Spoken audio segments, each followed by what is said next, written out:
ஆத்தாவ ஆக்ரோஷமா அழைப்போமா?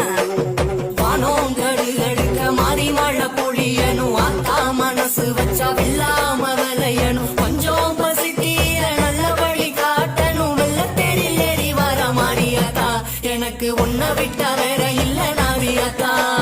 வெள்ளாம அரிசிய கஞ்சி காய்ச்சி ஊத்தணும், 5 வகை சீரெடுத்து ஆத்தாக்கு படைக்கணும். ஆலயம்மா சூளையம்மா மனம் இறங்கி பார்க்கணும், தங்கத்தேரில் ஏறி வர மாறியாத்தா, எனக்கு உன்னை விட்டா